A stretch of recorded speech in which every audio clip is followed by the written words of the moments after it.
प्रणाम गुरुजी।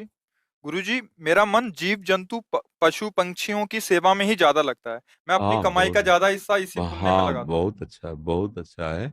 अहंकार रहित होकर सेवा की जाए तो भगवान की ही प्राप्ति हो जाती है, क्योंकि हर पक्षी पशु के रूप में भगवान ही है।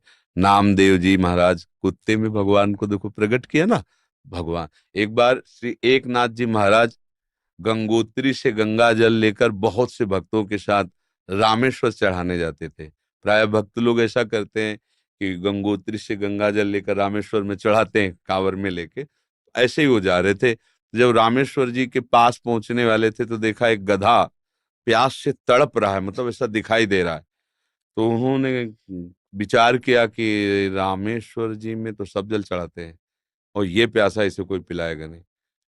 गंगोत्री से लाए थे रामेश्वर जी के लिए, नजदीक गए और गोद में गधे का सर लिया और हर हर महादेव करके पूरी गंगा जली। जे ही गंगा जली पिया तो और जो साथी थे सब हंसने लगे। यार मतलब इतनी मेहनत करके वहां से लाए और पास ही आ चुके थे रामेश्वर के, वहां नहीं चढ़ा, एक गधे को पिला दिया। वो तो रामेश्वर जी गए और वहां रामेश्वर आ गए। गधे को जे ही गंगा जल पिलाया तो भगवान उठ के बैठ गए, बोले मैं ही था, तुम्हारे को देख रहा था कि तुम केवल मूर्ति में ही मुझे समझते हो या सब जीवों में भी मुझे समझते हो। तुम्हारी इस दया से मैं द्रवित होकर यहीं प्रकट हो गया, क्योंकि कण कण शिव है। तो वही गधे से ही भगवान प्रकट हो गए। तो पशु पक्षियों की सेवा भगवान की सेवा, पर अभिमान न करे। भाव ऐसा रखे कि भगवान ने मुझे ये सेवा दी है और सेवा लायक बनाया है, बस। और इसका प्रचार प्रसार न करे।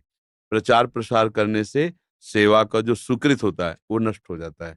जैसे आप यार मित्रों से और बहुतों से कि हम तो ऐसा करते हैं, हम मतलब ये बात जैसे आप संत से या गुरुजनों से कहे तो बात अलग होती है।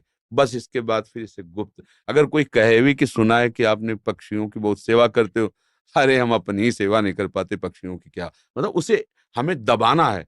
हमसे पाप बन जाए तो कह देना है, पुण्य बन जाए तो छुपा लेना है। पर अपने लोग उल्टा करते हैं, पुण्य बनेगा तो पोस्टर छपवा देंगे और पाप बनेगा तो कसम खा लेंगे कि किया ही नहीं है। यही हमारी दुर्गति का कारण बनता है। अगर हमसे कोई गलती हो गई और कोई पूछे आपसे गलती, तो हाँ हो गई, अब दंड मिले या जो तो वो नष्ट हो जाएगा। जहां आपने हाँ कहा तो पाप नष्ट हो जाएगा। अगर सभा में खड़ा होकर के स्वीकार कर ले तो दंड मिले ना मिले उसका पाप नष्ट हो गया। और हम सभा में पुण्य को कह सकते हैं, पाप को नहीं कह सकते, देखना है नहीं।